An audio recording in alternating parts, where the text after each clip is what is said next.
বড় প্রাপ্তি হলো মানুষ আমার গান গেয়ে গেয়ে রাস্তা দিয়ে হেঁটে যায় এবং আমি রিকশায় যেতে যেতে আমি অনেককে গান গেতে আমার লেখা গানগুলো বিভিন্ন গান বিভিন্ন সময়ে গাইতে শুনি, এখনও শুনি। এর চেয়ে আমার মনে হয় মানুষের চেয়ে ভালোবাসা বা মানুষের গান শোনার চেয়ে বড় প্রাপ্তি আমার মনে হয় পৃথিবীর কোথাও নাই। আমার পছন্দের গান যদি বলে আমি সবসময় যেটা বলি সেটা হলো তোমার চোখে আকাশ আমার চাঁদ জোয়ার পূর্ণিমা, প্রিয়তমা গানটা। তারপরে ডুব, তোমার মাঝে নামবো আমি তোমার ভেতর ডুব, আর মন পাজরে তুমি আছো মানে কাজী শুভর এই গানটা। এই তিনটা গানই আমার খুবই পছন্দ এবং খুবই প্রিয় গান। যে তিনটা গানের কথা বললাম, প্রিয়তমা, তারপর ডুব এবং মন পাজরে, তিনটা গানের জন্য অজস্র ছেলেমেয়ের পাগলামি আছে। একটা সময় ছিল ফোন করতো, এখন ফেসবুকের ইনবক্সে বা আমি যেসব সামাজিক যোগাযোগ মাধ্যমগুলো তা হচ্ছে অজস্র রকম পাগলামি প্রতিদিন ফেস করতে হয়।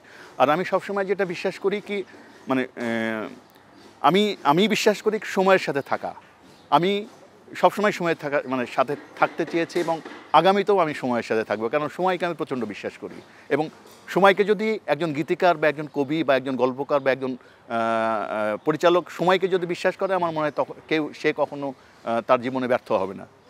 এবং এই সময়কে, নতুন সময়, নতুন সব কিছুকে যদি সে গ্রহণ করার মানসিকতা থাকে একজন ক্রিয়েটরের বা যে সৃষ্টি করে, আমার মনে হয় সে কখনো এই পিছপা হবে না কখনো তার ক্ষেত্রে আর কি। প্রেম আসলে সার্বজনীন, প্রেম কিন্তু সবাই থাকে। আসলে প্রেমে পড়তে কোনো নারীর প্রেমে পড়তে হবে এরকম না, কিন্তু আসলে কল্পনায় অনেকে মানুষের প্রেমে পড়ে এবং কল্পনায় অনেক কিছু সম্ভব আর কি।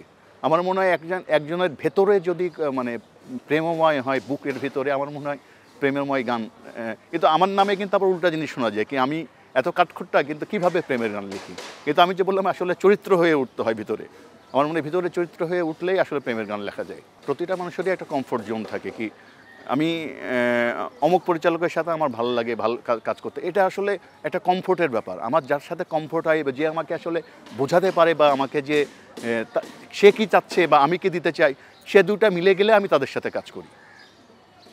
এই কারণে মনে হয় কি আমি আসলে সবার গান লিখি না। প্রিয়তমা গানটা যখন হিট হয়েছে তারপরে আমরা একে একে অনেকগুলো গান করছি যে গানগুলো মানুষ শুনে।